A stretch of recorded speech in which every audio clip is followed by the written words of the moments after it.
There was a moment before Alex Eala even stepped onto a Cincinnati court when something had already changed. The tournament had been built for the biggest names in tennis, the kind of players whose arrival alone can sell sessions, fill stadiums, and dominate headlines. Aryna Sabalenka, Iga Świątek, Elena Rybakina, Naomi Osaka, Mira Andreeva. The names were already there. The stars were already coming. The Cincinnati Open did not need another attraction. And yet, buried inside the tournament's own announcement about its 2026 field was a detail that was impossible to ignore. When Cincinnati described the players expected to bring the loudest traveling support, it specifically singled out Alex Eala and João Fonseca, calling their supporters ardent and raucous. That one description tells you something important, because this is no longer simply the story of a young tennis player trying to break into the elite. Something much bigger has followed Alex from Manila to Wimbledon, from Washington to Toronto, and now into Mason, Ohio. The flags are following her. The noise is following her. And after what happened in Washington, the expectations are following her too. Because just days ago, Alex Eala was not walking into Cincinnati as the promising player people hoped might someday win a major title. She was walking in as a WTA champion. And that changes everything. Think about where this story was only a short time ago. Alex had already beaten some of the biggest names in the sport. She had already reached the second week at Wimbledon and shocked defending champion Iga Świątek. She had already become one of the most recognizable young players in women's tennis. But there was still one enormous piece missing: the trophy. The kind of trophy that tells everyone watching that the breakthrough was not a fluke, not a hot streak, not one magical week on grass. Then Washington happened. Jessica Pegula was standing across the net in the final, and for Alex, the moment could hardly have been more complicated. Pegula was the top seed, a former world number 3, and one of the most established players Alex had ever faced in a final. Alex lost the opening set 6-4. Then rain interrupted the match, forcing the final to be completed the following day. For most players, that kind of interruption would be brutal. You are one set down in the biggest match of your career, the momentum is gone, and instead of immediately fighting back, you're forced to go home, sleep, think, wait, and return knowing that the title is still sitting there. But when play resumed, Alex did something that tells us far more about her than the celebration ever could. She did not simply survive. She took control. She won the second set 6-4, and then in the deciding set, she completely overwhelmed Pegula, closing the match 6-0 and winning 10 of the final 13 games. And suddenly, history had changed. Alex Eala became the first player from the Philippines to win a WTA Tour-level singles title. That is the moment Cincinnati needs to understand, because the player arriving in Ohio is not the same player who left the previous tournament. Before Washington, Alex was the dangerous young star everyone was watching. After Washington, she became the player everyone has to prepare for. There is a psychological difference between being the hunter and becoming the hunted. When you are the underdog, every victory feels like a surprise. Nobody expects you to win, so pressure belongs to the favorite. But once you lift your first major tour trophy, the equation changes. Suddenly people expect you to win the next match. They expect another upset. They expect another deep run. They start asking what comes next instead of celebrating what just happened. And that is exactly the environment Alex is entering in Cincinnati.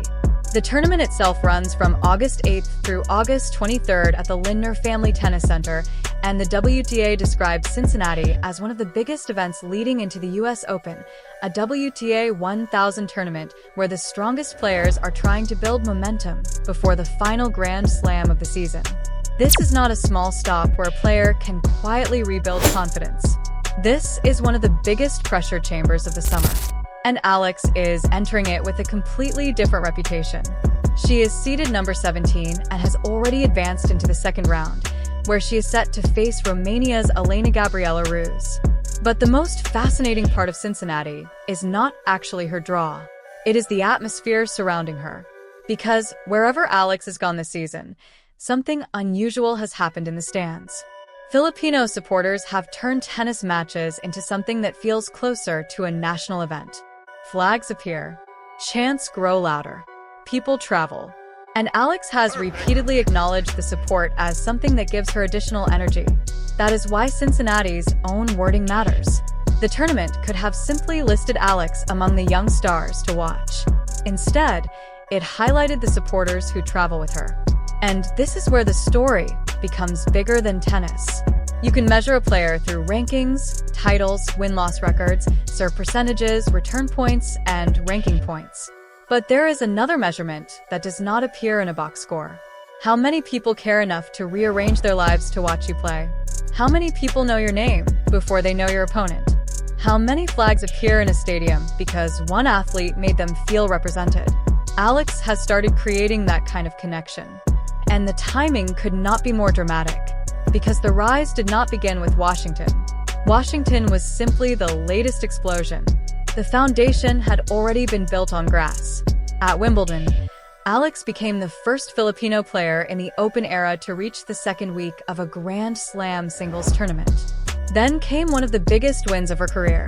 Defending Wimbledon champion Iga Świątek stood across the net, and Alex walked away with a straight-set victory, winning 7-6 and 6-2. That win changed the way the tennis world looked at her.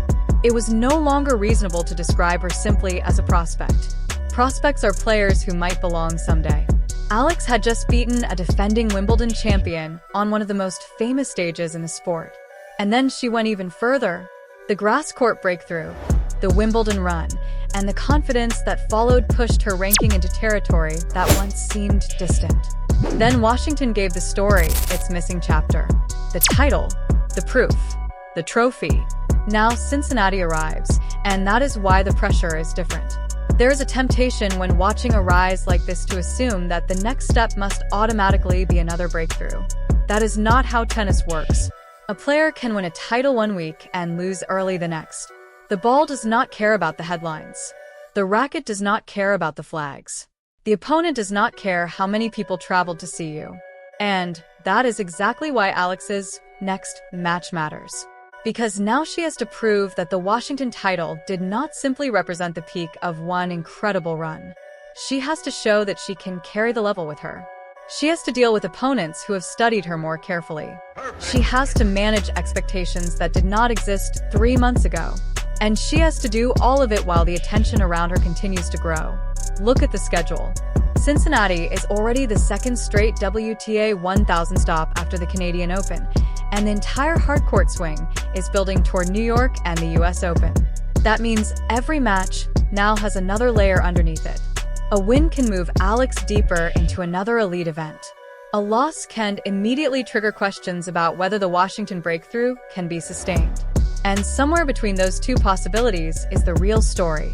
Not whether Alex can become a superstar. She already has the attention. The real question is whether she can survive the expectations that come with becoming one. That is the part fans rarely see. They see the celebration. They see the Philippine flags. They see the trophy lifted above her head. They see the photographs and the interviews. But they do not always see what happens the next morning.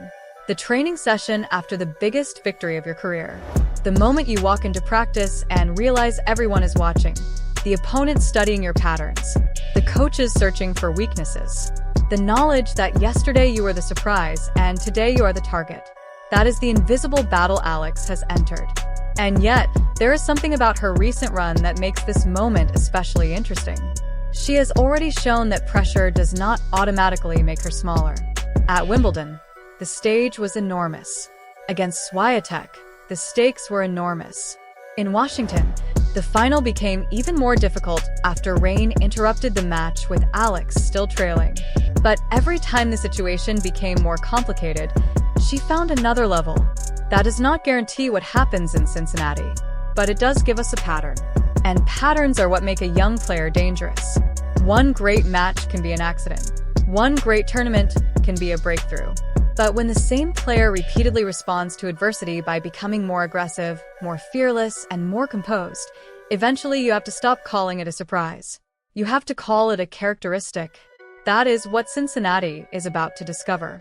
The tournament is expecting enormous crowds again after setting a record attendance mark of 285,571 in 2025, and its 2026 field contains virtually every ingredient needed for a massive event. But crowds are not what make this story interesting. The interesting part is what happens when those crowds start expecting something from Alex. Because there is a huge difference between a crowd cheering for an underdog and a crowd believing a champion should win. One gives you freedom, the other can give you weight.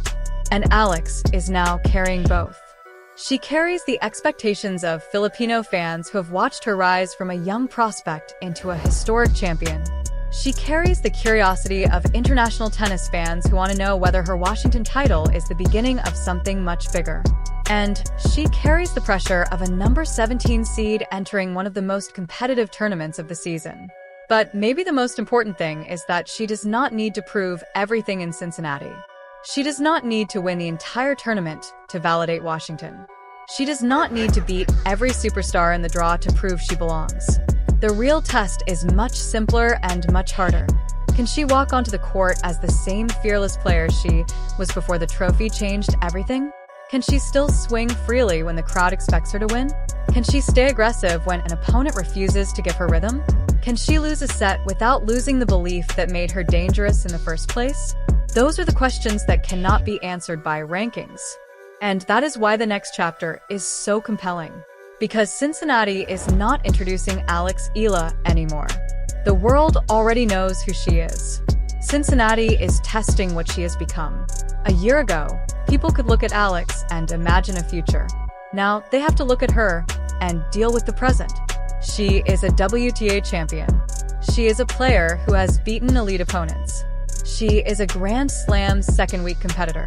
She is a number 17 seed at a WTA 1000 event. And she is walking into a tournament whose own organizers have already noticed the extraordinary energy her supporters bring. That is an incredible amount of change in an incredibly short period of time. And maybe that is why the phrase Alex Eala effect feels less like marketing now and more like something you can actually see. It is in the flags. It is in the noise. It is in the way Filipino fans keep finding their way into stadiums thousands of miles from home. It is in the way opponents can no longer afford to treat her as an unknown. And it is in the way every new tournament now feels like another test of how high this rise can go. Cincinnati has seen champions before. It has seen legends before. It has seen teenagers arrive with hype and disappear under pressure. It has seen favorites fall, underdogs rise, and matches change in a matter of minutes. So this tournament does not owe Alex anything. The court will be neutral. The lines will be the same. The net will be the same. The opponent will try to take everything away from her. But there is one thing that will be different when Alex walks out there. She knows now what it feels like to finish the impossible. She knows what it feels like to lose a set in a final and come back the next day and dominate. She knows what it feels like to hear an entire country celebrate because of something she accomplished with a racket in her hand. And she knows that after Washington, nobody can honestly tell her that she does not belong. The question has changed. It is no longer, can Alex Eala make it? Now the question is, how far can she take this? And that question is much more dangerous because there is no obvious answer. Maybe Cincinnati becomes another giant step. Maybe the pressure catches up with her.